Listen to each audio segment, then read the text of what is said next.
Hey everybody, this is Abby Martin. This is the first time we're premiering the Empire Files podcast. In order to keep our video reports free and without ads, we just started a podcast exclusive to patrons. We've done close to 4 hours of content on this topic alone, and we will be bringing you a lot more, so please consider joining at patreon.com/empirefiles. By now, everyone has heard about the attack on the seat of the empire on January 6th, when Trump supporters seized the Capitol building for 3 hours, leaving 5 people dead. What you likely haven't heard are the hidden facts about how it was blatantly an inside job, how a total bloodbath was narrowly avoided, and what the prospects are of those who facilitated the operation going to prison, including those in the Pentagon and White House. This was such a scandalous and unprecedented event, we had to share some important pieces from the full episode with you. In this preview clip, I'm joined by my podcast co-host, Mike Prysner, the producer of the Empire Files, and our guest, Brian Becker, host of a great podcast called the Socialist Program. Brian, thank you so much for joining us. Thank you. Great to be here. On this previous episode of the show, we talked about the different ways that showed that this was an inside job, that this really could not have happened without some kind of inside collaboration because of the difference in security response. The first question for you is, you work closely with this Center for Protest Law and Litigation. Lawyer Mara Verheyden-Hilliard, who we've interviewed on the show before, is pursuing efforts to uncover some of the facts about whether or not this is an inside job. Can you give us any details about what those efforts are and why they think that something's there to uncover? Right. They are pursuing, through public records requests, their own independent investigation to try to understand how it's possible that the different law enforcement agencies, including the FBI, Department of Homeland Security, the Capitol Police, the Metropolitan Police Department, and many, many other police agencies. You know, there's more than 20 here in Washington, D.C. It's probably the most policed city per capita of any place in the country, maybe any place in the world. So they're carrying out and conducting an independent investigation to try to get public records requests about what actually happened. Remember, right after the uprising, right after the violent seizure of the Capitol, an unprecedented event, there was an announcement by the FBI that, and by Capitol Police, that they had no foreknowledge that this might happen. And yet we know, in fact, that the Department of Justice, the FBI, and various police agencies, including the Capitol Police, were monitoring social media, transportation hubs, bringing people to Washington, D.C., using all of their surveillance capabilities to monitor both the size of the crowd, the mood of the crowd, the intent of those coming. In fact, that's what all of these police agencies do, for any activity coming to Washington, D.C. On January 12th, 6 days afterwards, after the uprising, the Washington Post wrote, "A day before rioters stormed Congress, an FBI office in Virginia issued an explicit warning that extremists were preparing to travel to Washington, D.C. to commit violence and war, according to internal documents reviewed by the Washington Post. A situational information report approved for release the day before the U.S. Capitol riot painted a dire portrait of dangerous plans, including individuals sharing a map of the complex's tunnels and possible rally points for would-be conspirators to meet in Kentucky, Pennsylvania, Massachusetts, and South Carolina, and head in groups to Washington, D.C. Now, that was beforehand. That's the FBI. They're in touch with all the different police agencies. So how could it be that the Capitol Police, who have 2,300 officers and whose only task is to defend the Capitol building, passed out rules of engagement saying, don't use tear gas, don't use pepper spray, don't certainly use firearms. They had no riot-clad police. They didn't set up any fencing. They did nothing. And in fact, we now know from the Capitol Police Chief, Stephen Sund, who I happen to have worked with when he was a Metropolitan Police officer in charge of special operations. We worked with him on different demonstrations over many years, and he's not a hardcore right-winger, but he was the one who fell on his sword and resigned. He said that he had asked for reinforcements the day before, He had asked the Sergeant at Arms of the House of Representatives and the Senate, both of his superiors, and he had talked to the Department of Defense during the uprising. And while his officers, the ones who were at least fighting and losing the fight, were succumbing, he asked the Department of Defense for reinforcements, and it was not approved. Now, how can you possibly explain why the capital of the U.S. Congress, the seat of government, at the moment that it's certifying the next president, and when there's all of these warnings are in place, that there's no effort, one, to reinforce the building ahead of time, and no willingness to send reinforcements when they had already lost control? That's inexplicable unless it's explainable by the fact that this was indeed collusion. Yeah, and it's incredible when you say that the reinforcements were not sent during the siege. The Secretary of Defense, Christopher Miller, who is this nobody Trump guy who was appointed after the election. Everyone suspected or was speculating that when Trump fired Mark Esper after the election and appointed this Trump crony nobody, the speculation was, it's so he can finally end the Afghanistan war and keep this campaign promise.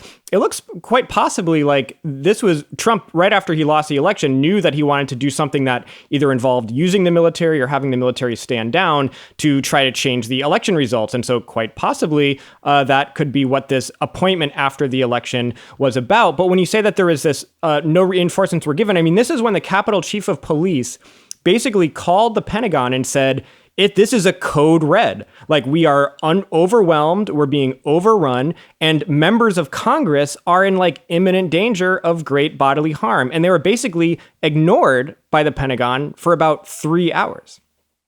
That's right. For 3 hours.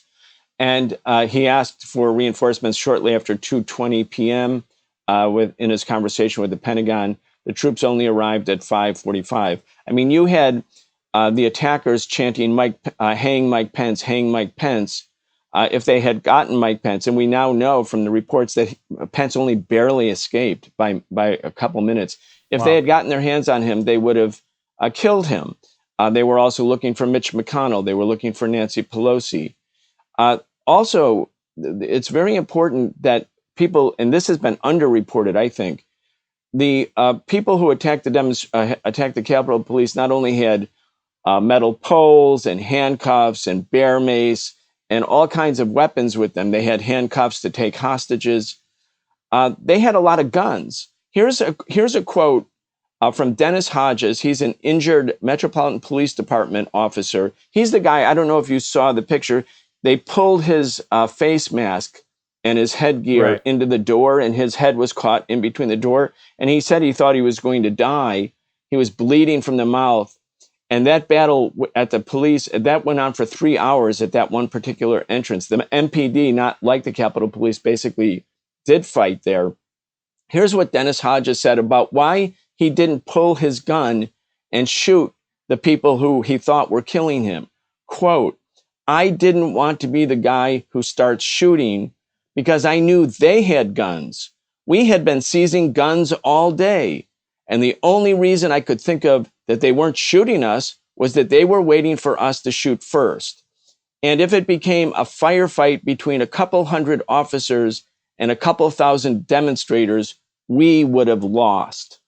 I mean, that's pretty remarkable. Wow. The police didn't fire their guns because they thought they were outgunned. It's quite amazing. And again, where were the reinforcements?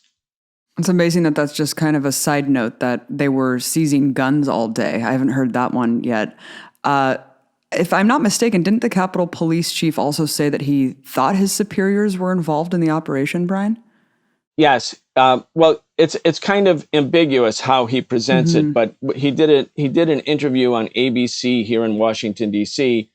They introduced the segment where they say, and the police chief felt his superiors deliberately did not do that which was necessary to protect the building. And then he goes on to say, "I asked the Sergeant at Arms, Paul Irving, and the Senate Sergeant of Arms for reinforcements the day before.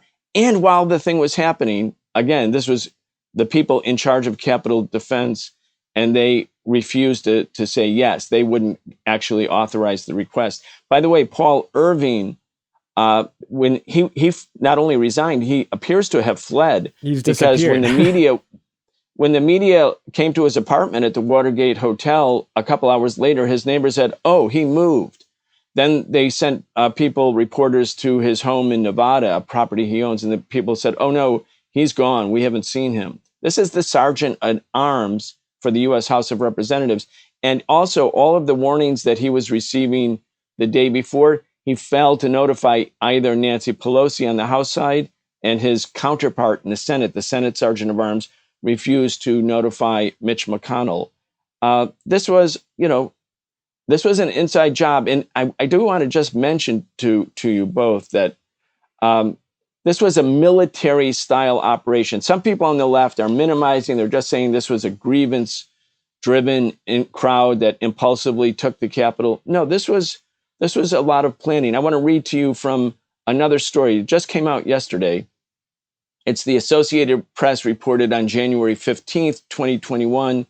As Donald Trump supporters massed outside the Capitol last week and sang the national anthem, a line of men wearing olive drab helmets and body armor trudged purposefully up the marble stairs in a single file, each man holding the jacket collar of the one ahead. The formation known as Ranger File is standard operating procedure for a combat team that is stacking up to breach a building, instantly recognizable to any U.S. soldier or Marine who served in Iraq and Afghanistan. It was a chilling sign that many of the vanguard of the mob that stormed the seat of the Capitol either had military training or were trained by those who did. Also, finally, one more point on this. Robert Glover, the D.C. police commander on the scene at the Capitol, said, we were literally taking 15 to 20 minutes to get each stair back. That's in front of the Western Terrace. Many appeared to be on a mission, and they launched what he and the police chief described as a coordinated assault. Everything they did was in a military fashion, Glover said. He witnessed rioters apparently using hand signs and waving flags to signal positions and describing what he described as military formations. They took high positions and talked over wireless communications. Again, if there was all this planning, given the fact that the NSA records all of our conversations, has control over all of our emails, unless it's through a doubly either end encrypted service, and that the FBI was aware that people were coming to, quote, go to war in the nation's capital, it's quite astounding that this kind of level of military planning could take place, and again, no planned reinforcements. There's a couple theories out there about why this was allowed to happen, Brian, that I want to get into. But first, let's talk about the total paralysis by the government in its response. I think that was one of the more stunning aspects of it, because even though you saw this immediate action taken by monopoly tech companies in a coordinated fashion, there was just total silence from all of these U.S. government institutions.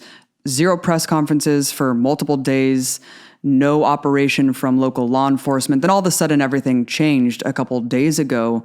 Talk about that. Talk about that initial paralysis and what you think broke that silence. Yes, it was quite stunning. I was amazed, I have to say, as just somebody who's here in Washington, D.C., understands how the government works, how the police work. As Mike said, the police are very conscious of defending these government buildings, and they're very aggressive about it. That not only did this thing happen and almost succeed, but then there was almost radio silence about anything. As you mentioned, Abby, where was the FBI? Where was the press conference? Where was the National, Department of Homeland Security?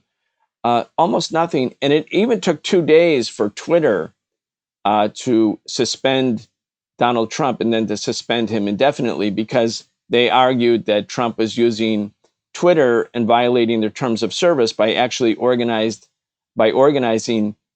riotous, violent attacks against the U.S. government. And I was also, I have to say, quite astonished that some people on the progressive side of things mainly focused then on how terrible it was that Trump lost his social media account. And I was thinking like, wow, this guy is the president of the United States. He organized in a seditious conspiracy to topple the U.S. Congress at the moment that it was lawfully verifying the election outcome and trying to stop the election outcome. And his only punishment so far is he lost his social media platform. And that's what we're going to complain about. Of course. I mean, it's the same people who've been running cover for him for 4 years. So I wasn't too surprised, but. Yeah. And of course, we should be concerned about high tech companies. They have too much power. They should be made into a public utility. They've already been censoring people on the left. I mean, I've been involved in like Pivot to Peace, one of the peace groups for peace between U.S. and China. Their Twitter account was suspended for like 6 weeks for nothing after 4 tweets. Yeah, the big tech companies have too much power. But again, this was an unprecedented violent attack against the U.S. government. And for the first days, nothing happened. And why was that? I think it was a couple things. I think the people who were the targets of the insurrection were scared. They knew it was an inside job, but they didn't know how far up and how wide the conspiracy was. They were kind of looking over their shoulder. Secondly, I think there was a lot of fear, certainly within the Republican Party, of saying anything against Donald Trump. And I think most of the people in law enforcement are very right-wing and have been sympathizing with Trump. So that sort of was a deterrent for them to speak out. I think that there was a sense that because it was an unprecedented event, that nobody knew if there was going to be another shoe that would drop. And there was a lack of leadership. If you're fighting an insurrection, you have to have leadership. Well, Christopher Wray in the FBI, Trump's appointee, he didn't say anything. So the FBI wasn't there. The Capitol Police Chief resigned. The Metropolitan Police Department just complained about how things went. Where was the leadership? I mean, no leadership whatsoever. And then leadership started to emerge, and it emerged from 2 sectors. And this is what caused the paralysis to end. The capitalist corporations who have lots of business ties with Trump and who were, frankly, very, very, supported by Trump, the tax breaks, everything that Trump did for them, all the giveaways for the past 4 years, they're very grateful to Trump. And also all the deregulation that allowed polluters to pollute without, having to do anything. I mean, matter of fact, it was incentivizing pollution. They were all for Trump, but they started to circle the wagons and they started to say, wait, this is going to be bad for business. This is bad for America. This is bad for the image of America. So they started to cut ties. Deutsche Bank and Signature Bank, the two banks that still did business with Donald Trump. Deutsche Bank gave Trump $2.1 billion when he had gone bankrupt 3 times. They said they're not going to loan Trump anything anymore. So that started to happen. But then this remarkable letter was sent on January 12th by the chairman and all generals on the Joint Chiefs of Staff of the Pentagon. It's a remarkable letter. It's to 1.3 million members of the U.S. military. And I want to read a couple sentences to you because it basically says what happened at the Capitol was an act of sedition and insurrection. It was a violent riot. It says it was a violent riot that was a direct assault on the U.S. Congress, the Capitol building, and our constitutional process. It said that Joe Biden is, in fact, the president-elect, and he will be inaugurated as the 46th Commander-in-Chief. And it reminds all the members of the military that it not only is it a violation of their tradition, their oath, their values, I'm using air quotes, but it's a violation of the law. And so the Joint Chiefs of Staff united against the insurrection and warned the members of the military, you will be punished. You will be held criminally culpable if you participate or continue to participate in this. And that's the thing about American politics. The military always dominates. If the Pentagon starts to speak, you find the weak-hearted Congress people and others in the media start to find their backbone. I'm always reminded of the fact that this is probably too old of a historical anecdote for many of our listeners to know about, but just to say it, there was almost a crisis in power in 1952 when Douglas MacArthur, who was the commander of U.S. forces in Korea, wanted to expand the war when the U.S. was losing the war in Korea by dropping nuclear bombs on China and by invading China. And Truman was like, no. Truman was already highly unpopular because of the war. Nobody really liked the Korean War. It's just that if you opposed the war, you'd be labeled a communist and go to prison. So there wasn't a big anti-war movement, but people hated that war. And Truman wanted to get rid of MacArthur. And he finally is extolled in history for being this great, strong leader who fired Douglas MacArthur. And MacArthur had big parades for him in New York and elsewhere. But what's not remembered is that Truman first got the approval of all of the Joint Chiefs of Staff before he fired MacArthur. And once they gave their approval, then they got the green light. And that's what I think happened here. The military, which obviously parts of the military were colluding in this. Parts of the Defense Department were colluding with this. That's why the 10 secretaries of defense, including Rumsfeld and Cheney, issued that extraordinary message on January 3rd, saying to the military and to Christopher Miller, don't you dare use the military to interfere in the election outcome. That was just a week before. So when the military finally said, okay, we don't know how deep and how far within our own ranks this goes, but we're going to put an end to it, they spoke, and then all of the ruling class factions coalesced, the paralysis ended, and now you see, and on that same day, the FBI announced that they're going after the attackers with sedition charges. Sedition carries 20 years in prison. So I think it took a week for the ruling class in America to be able to get it together to use this vast power that it uses against other countries routinely to use against right-wing fascists who attack directly the American government. Right. And so the other interesting thing about that message from the Joint Chiefs of Staff is that, partially it was them, of course, giving their leadership to the rest of the establishment. And in the empire, that leadership flows from the Pentagon and the military-industrial complex, who did come out and finally show leadership and sprung the national security state and Congress and such into action. But they also probably wouldn't have released such a strong statement directed at members of the military if they didn't believe there were actually some rumblings within the military of participating in such an action that would overturn the election results. But that's another conversation. I want to move on in the short time we have to, what you ended saying, that now the FBI is very aggressively investigating people for sedition and conspiracy, which carries 20 years, as you said. Right now, all of the frontline fighters are being rounded up and will most likely be charged with sedition. Hundreds of arrests of the people who were the fighters on the front lines, the people breaking through into the Capitol and so forth, the people that presumably conspired together.